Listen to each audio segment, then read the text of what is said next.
बिस्मिल्लाहिर्रहमानिर्रहीम। अस्सलाम वालेकुम स्टूडेंट्स, हमारा चैप्टर चल रहा है चैप्टर नंबर 11 ऑर्गेनिक केमिस्ट्री। और इस चैप्टर के कुछ टॉपिक्स हम डिस्कस कर चुके हैं। अब आज जो टॉपिक हम डिस्कस करेंगे वो है यूजेस ऑफ ऑर्गेनिक कंपाउंड्स, यानी कि हमने ऑर्गेनिक कंपाउंड्स कहाँ कहाँ यूज किए जाते हैं ये आज डिस्कस करना है। और क्योंकि हम सोर्सेज ऑफ ऑर्गेनिक कंपाउंड्स में ये पहले से ही पढ़ चुके हैं कि ऑर्गेनिक कंपाउंड्स हम प्लांट्स से भी हासिल करते हैं और एनिमल्स से भी हासिल करते हैं, यानी कि लिविंग थिंग्स से ऑर्गेनिक कंपाउंड्स हासिल किए जाते हैं। लेकिन वो ऑर्गेनिक कंपाउंड्स जो कि लैब्स में लेबोरेटरीज के अंदर तैयार किए जाते हैं आर्टिफिशियली, वो नेचुरली अकरिंग ऑर्गेनिक कंपाउंड से कहीं ज्यादा है। और ऑर्गेनिक कंपाउंड्स हमारे इर्द गिर्द पाई जाने वाली तकरीबन तमाम चीजों के अंदर पाए जाते हैं। किस तरह से पाए जाते हैं ये हम देख लेते हैं। अब देखें, ऑर्गेनिक कंपाउंड्स के बारे में कहता है कि following are the uses of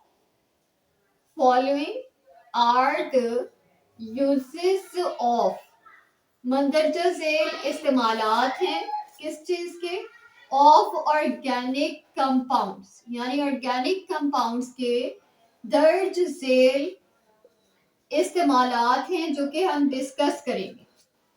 उनमें से जो सबसे पहला इस्तेमाल है वो ये है कि ऑर्गेनिक कंपाउंड्स को हम यूज करते हैं किस चीज के तौर पे, खुराक के तौर पे। तो हम कहेंगे यूजेस एज फूड, खुराक के तौर पर ऑर्गेनिक कंपाउंड्स का इस्तेमाल किया जाता है। ये सबसे पहला यूज है।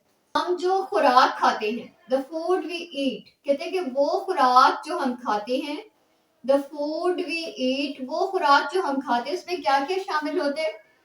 इसमें शामिल होता है, the food we eat includes milk, इसके अंदर मिल्क है, इसके अंदर एग्स यानी अंडे शामिल हैं, इसके अंदर मीट यानी कि गोश्त शामिल है, इसके अंदर वेजिटेबल्स शामिल हैं, इसके अंदर सीरियल्स यानी कि दालें शामिल हैं। और ये तमाम चीजें, ये तमाम names, milk, eggs, meat, vegetable, cereals, pulses, ये सब वर्ड्स हम पहले भी यूज कर चुके हैं और ये हमने यूज किए थे सोर्सेज ऑफ ऑर्गेनिक कंपाउंड्स के अंदर। The food we eat includes milk, egg, meat, vegetables and cereals that have, और इन सब चीजों के अंदर क्या होता है, दैट हैव कार्बोहाइड्रेट्स, इनके अंदर होते हैं कार्बोहाइड्रेट्स, इनके अंदर होती हैं प्रोटीन्स, इनके अंदर होते हैं fats, proteins, fats and vitamins, और इनके अंदर शामिल हैं वाइटामिन्स। ये तमाम चीजें कहाँ से हमें हासिल होंगी, उस खुराक से जो कि हम खाते हैं। और ये तमाम चीजें, carbohydrates, proteins, fats and vitamins, all these are, ये तमाम चीजें क्या हैं, all these are organic compounds, और ये तमाम चीजें क्या हैं, ऑर्गेनिक कंपाउंड्स हैं। यानी कि हम इन तमाम ऑर्गेनिक कंपाउंड्स को डेली लाइफ में, डेली बेसिस पे खुराक के तौर पे इस्तेमाल कर रहे हैं। अब इसके अलावा हम ऑर्गेनिक कंपाउंड्स को कहाँ यूज करते हैं, तो इसके यूजेस हैं, uses as housing,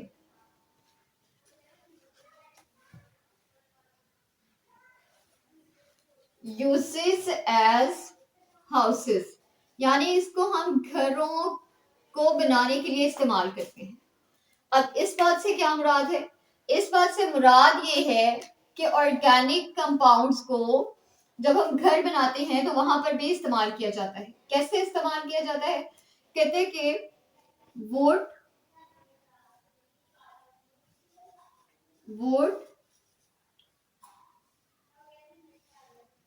is the source of, लकड़ी किस चीज का सोर्स है, is the source of cellulose, इसके अंदर सेलुलोज शामिल है, is the source of cellulose and it is used, और इसको इस्तेमाल किया जाता है, and it is used for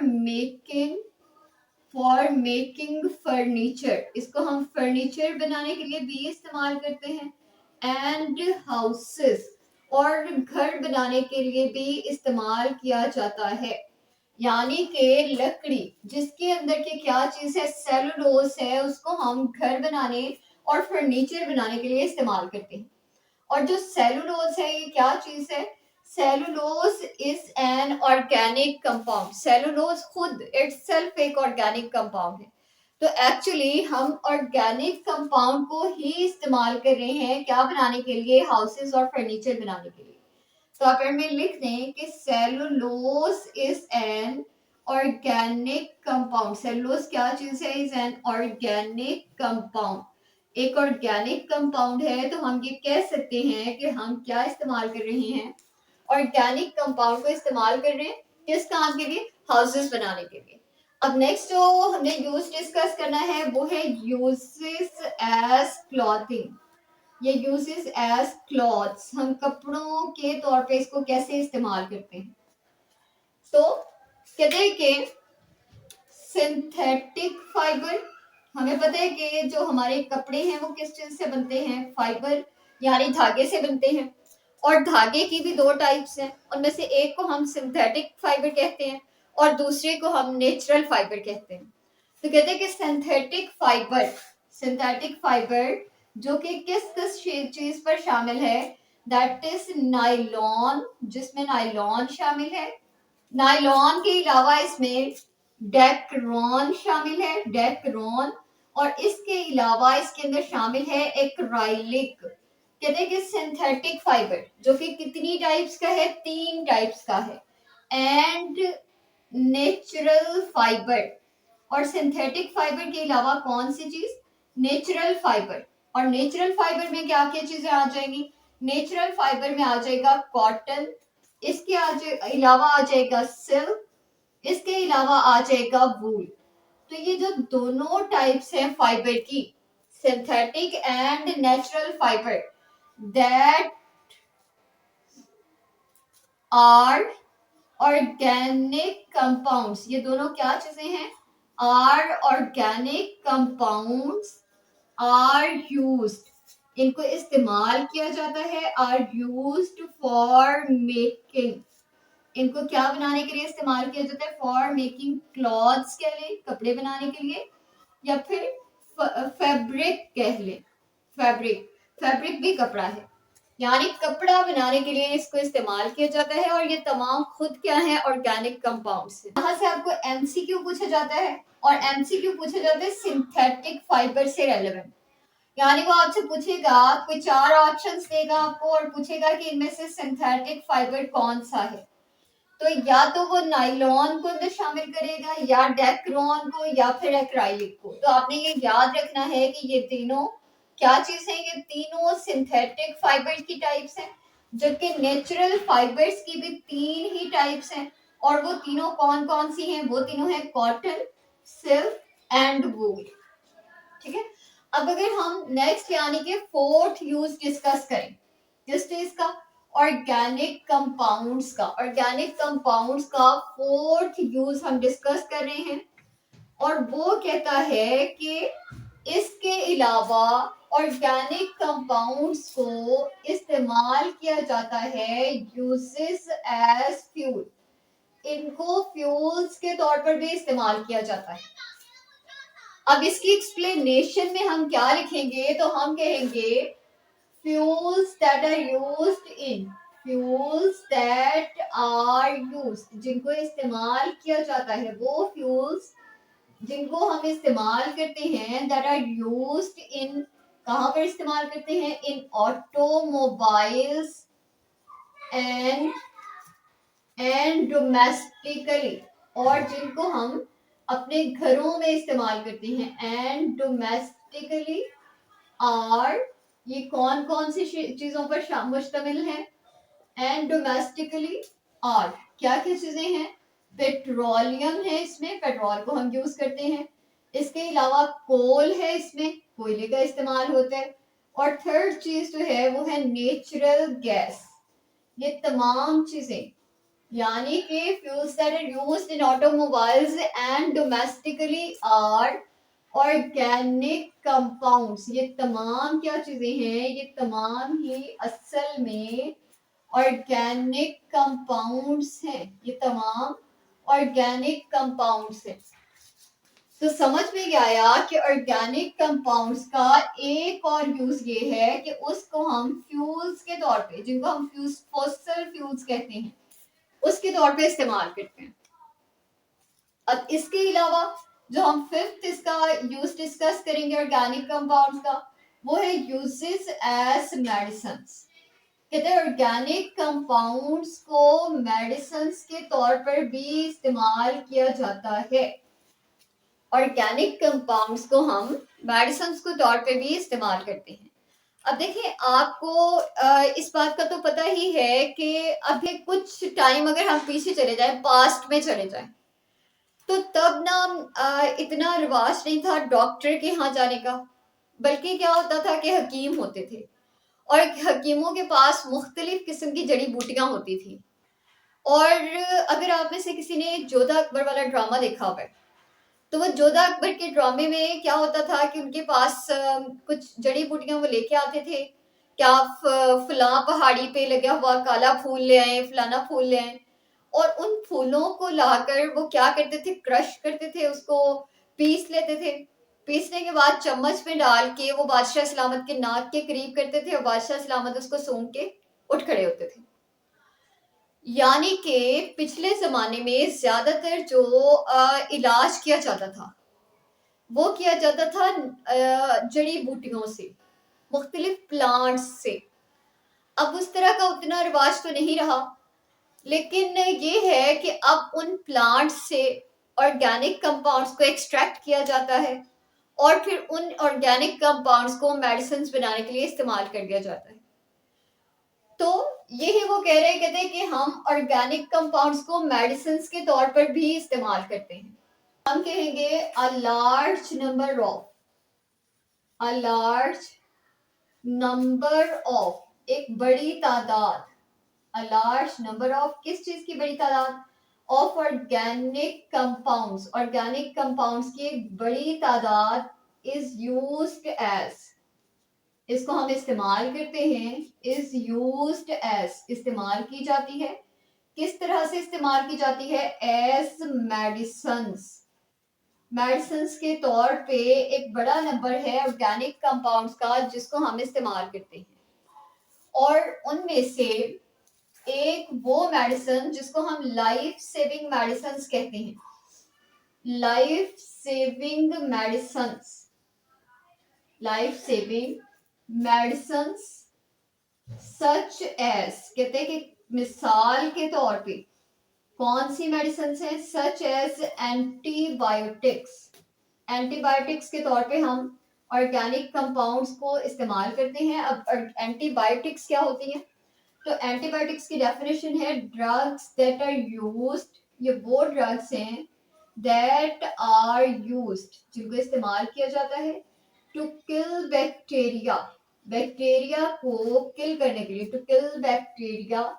और किन बैक्टीरिया को, वो बैक्टीरिया दैट कॉज, जो कि वजह बनते हैं, किस चीज की वजह बनते हैं, that cause infectious diseases, infection causing bacteria, infectious diseases लगाने वाले बैक्टीरिया को किल करने के लिए हम क्या इस्तेमाल करते हैं, ऑर्गेनिक कंपाउंड को इस्तेमाल करते हैं। और ये मेडिसिन या ये ड्रग्स जो कि बैक्टीरिया को किल करने के लिए इस्तेमाल की जाती हैं, इनको एंटीबायोटिक्स भी कहा जाता है। फिर हमारा जो नेक्स्ट यूज है ऑर्गेनिक कंपाउंड्स का 6 नंबर पे, उसको हम कहेंगे uses as raw materials, uses as raw materials. कहते हैं इसको रॉ मटेरियल के तौर पे इस्तेमाल किया जाता है, किन चीजों को, ऑर्गेनिक कंपाउंड्स को। अब रॉ मटेरियल्स से क्या मुराद है, तो रॉ मटेरियल से मुराद है कि ये organic compounds as it is use नहीं होते, बल्कि इनकी रिफाइनिंग की जाती है, यानी इनको एक शक्ल से दूसरी में कन्वर्ट किया जाता है और कन्वर्ट करने के बाद इनको इस्तेमाल किया जाता है। और कहते हैं कि हम ऑर्गेनिक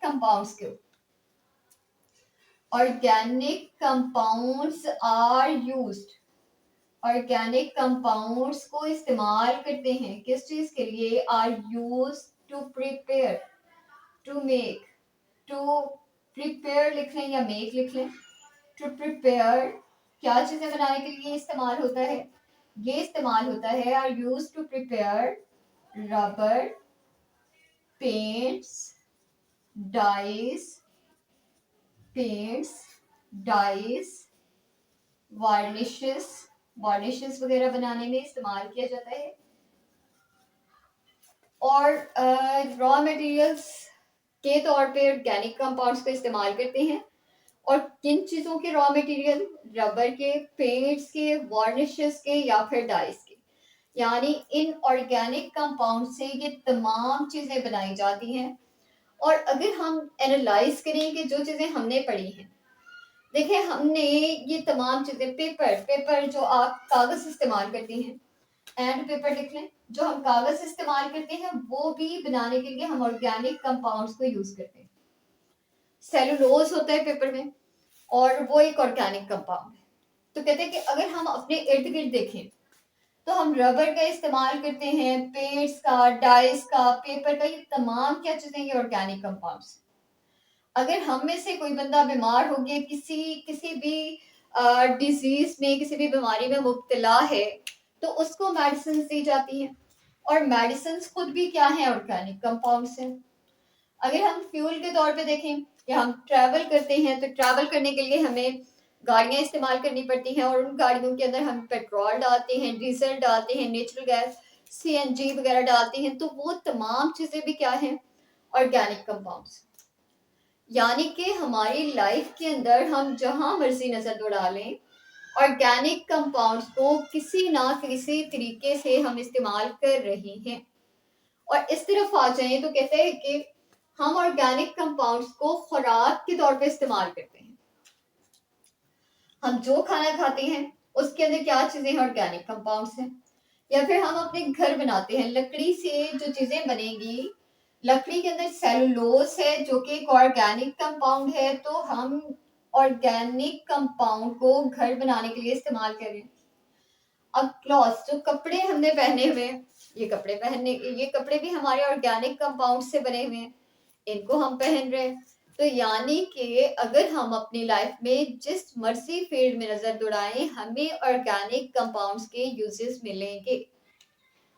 और अगर ये आपको शॉर्ट क्वेश्चंस के तौर पे शॉर्ट क्वेश्चन आ जाए, शॉर्ट क्वेश्चन में पूछा जाए, तो आप सिर्फ ये हेडिंग्स लिखेंगे, following are the uses of organic compounds, लिखने के बाद आप कहेंगे these are used as food, for making houses, as clothes, इसके बाद as fuels, as medicine and as raw materials.